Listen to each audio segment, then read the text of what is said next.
আসসালামু আলাইকুম। আশা করি সবাই ভালো আছেন। সো গত পর্বে দেখিয়েছিলাম কিভাবে এইচটিএমএল এর টেবিল ইউজ করতে হয়। তো আজ আমি আপনাদেরকে দেখাবো এইচটিএমএল এর টেবিল বর্ডার কিভাবে ইউজ করবেন। সো প্রথমত আমি ফোল্ডারটিকে ওপেন করে নিই। ওপেন করে নেওয়ার পর আমি ইন্ডেক্স ফাইলটাকে আমার যে কোড এডিটর আছে এটার মাধ্যমে ওপেন করে নিই। তো এটা ওপেন হচ্ছে, একটু অপেক্ষা করি। তো এটা ওপেন হয়ে গেল। সো ওপেন হয়ে যাওয়ার পর এখন আমি এইচটিএমএল এর বর্ডার ইউজ করব, অর্থাৎ কিভাবে বর্ডার ইউজ করতে হয় এটা দেখাবো। তো তার আগে আমি এটাকে ওপেন করে নিই, ফাইলটাকে একটা ব্রাউজার দিয়ে এটাকে ওপেন করে নেই।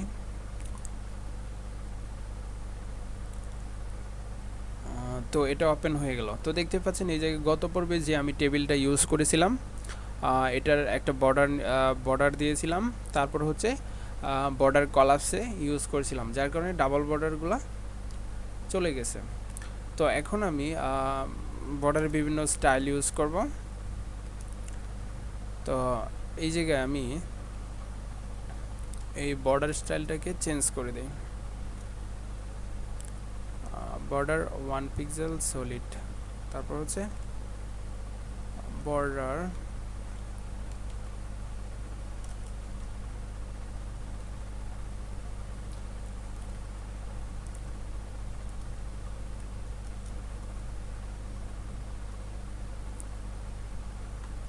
স্টাইল ড্যাশিট দিয়ে যখন আমি এটাকে রিলোড করব, তো তারপর আপনি এই জায়গায় দেখতে পাচ্ছেন যে বর্ডার স্টাইলটা ড্যাশিট হয়ে গেছে। সো এটা একটু জুম করে দেখি। সো দেখতে পাচ্ছেন এই বর্ডার স্টাইলটা ড্যাশিট হয়ে গেছে, অর্থাৎ টেবিলের যে বর্ডারটা ছিল এটার স্টাইল ড্যাশিট করে দিলাম। এবং এই জায়গা থেকে বর্ডার কালার ইউজ করে দিই, এটাকে সরিয়ে বর্ডার কালার এটা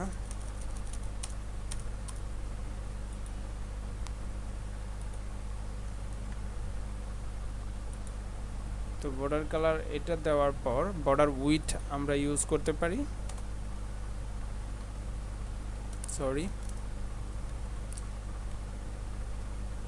বর্ডার উইথ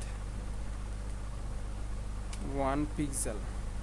তো বর্ডার উইথ 1 পিক্সেল দেওয়ার পর এই জায়গায়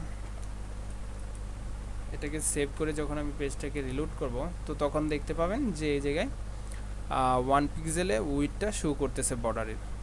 আর বর্ডার কালার, বর্ডার উইথ, তারপর হচ্ছে বর্ডার স্টাইল ড্যাশিট দিছি, ড্যাশিট না দিয়ে আমরা ডটেট ইউজ করতে পারি, ডটেট।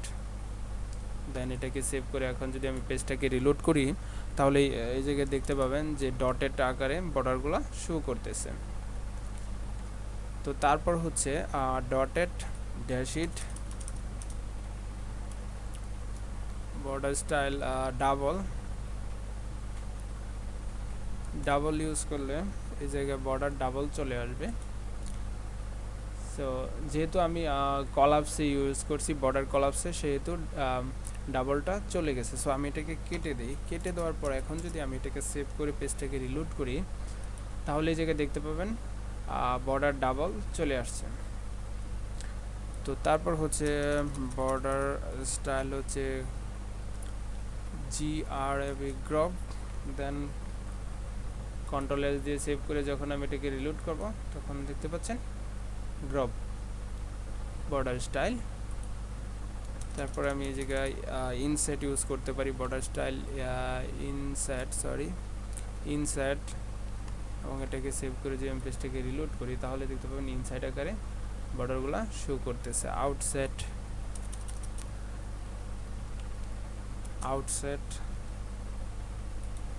দেন এটা আউটসেট আকারে বর্ডারগুলো শো করতেছে। ইনসেট, আউটসেট, বর্ডার নান, দেন এটাকে সেভ করলে বর্ডার কিন্তু নান হয়ে গেছে। অথবা আমরা বর্ডার হিডেন ইউজ করতে পারি, দেন হিডেন ইউজ করলে ওটা বর্ডারটা দেখা যাবে না। সো আমি এই জায়গায় বর্ডার স্টাইল হচ্ছে ড্যাশ ইট করে দেই, বর্ডার স্টাইল সলিড করে দেই, সলিড, তাহলে এটা সলিড আকারে এই জায়গায় শো করবে। তো সলিড আকারে শো করার পর আমি বর্ডার কলাপস ইউজ করে দেই, ডাবল বর্ডারটা চলে যাবে, সরি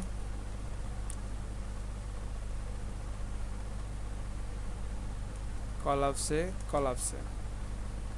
দেন এখন যদি আমি এটাকে রিলোড করি তাহলে দেখতে পাবেন বর্ডার সলিড আকারে সুন্দরভাবে ইন্টারফেসটা শো করতেছে।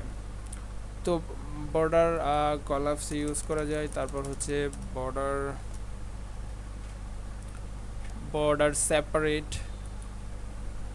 দেন এটাকে সেভ করে যদি আমি পেজটাকে রিলোড করি তাহলে দেখতে পাবো সেপারেট আকারে এটা শো করতেছে। তারপর বর্ডার কলাপসে আনসেট ইউজ করতে পারি। দেন এটাকে সেভ করে এখন যদি আমি পেজটাকে রিলোড করি তাহলে এটা এভাবে রয়ে গেল। তো বর্ডার কলাপসে ইউজ করে দেয় এবং এটাকে সেভ করে এখন যদি আমি পেজটাকে রিলোড করি তাহলে সুন্দরভাবে এটা ইন্টারফেসটা দেখাচ্ছে। তো এখন হচ্ছে আমি এটার বর্ডারের টিএস এবং টিডির কিছু কালার ইউজ করে দিই, টিএস এবং টিডির ব্যাকগ্রাউন্ড ইউজ করে দিই, ব্যাকগ্রাউন্ড 00CCFF। দেন এটাকে কিবোর্ডে কন্ট্রোল চেপে ধরে এটা চাপবো, অর্থাৎ সেভ হয়ে গেল ব্যাকগ্রাউন্ডটা। এবং এটাকে আমি সাদা কালার ইউজ করে দিই, এই জায়গায় 2 পিক্সেল করে দিই,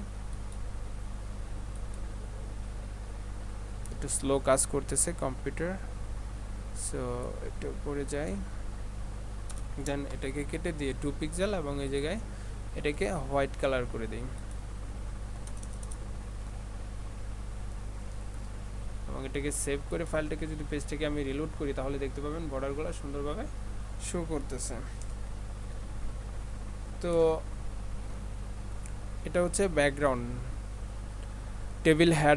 টেবিল হেডিং এবং টেবিল ডাটা, এগুলার বর্ডার এবং এগুলোর ব্যাকগ্রাউন্ডটা শো করতেছে। এবং এটার ভিতর যে টেক্সট আছে এটার কালার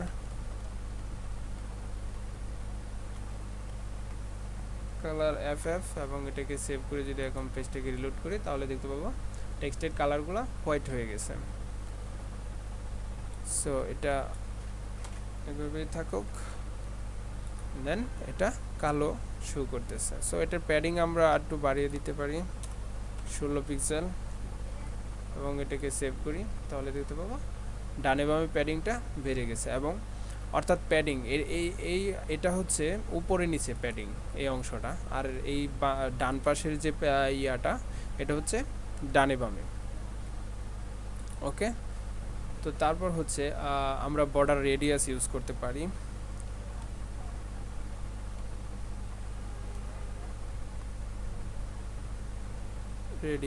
বর্ডার রেডিয়াস হচ্ছে 50 পিক্সেল ইউজ করে দেখি। দেন পেজটাকে রিলোড করি তাহলে দেখতে পাবেন বর্ডার রেডিয়াসটা পাচ্ছে। তারপর হচ্ছে আমরা এই জায়গায় আরও কিছু ইউজ করতে পারি। সো মার্জিন ইউজ করে দিতে পারি, মার্জিন 5 পিক্সেল। দেন এটাকে সেভ করে যদি এখন আমি পেজটাকে রিলোড করি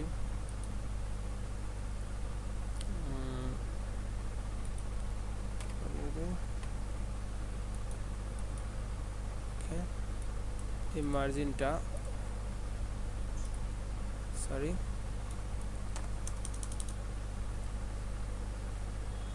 সো এইভাবেই আপনারা বর্ডারের স্টাইল করতে পারেন। প্রথমত হচ্ছে বর্ডার কালার দিবেন, তারপর হচ্ছে বর্ডার উইথ, বর্ডার স্টাইল, তারপর হচ্ছে বর্ডার কলাপসে প্যাডিং। সো এভাবে ইউজ করতে পারেন এবং টেবিল ডাটা এবং টেবিল হেডিংয়ে ব্যাকগ্রাউন্ড ইউজ করে দিতে পারেন। সো আশা করি সবাই বুঝতে পেরেছেন আজ এ পর্যন্তই, এবং সবাই প্র্যাকটিস করবেন। সবাই সুস্থ থাকবেন, ভালো থাকবেন। আল্লাহ হাফেজ।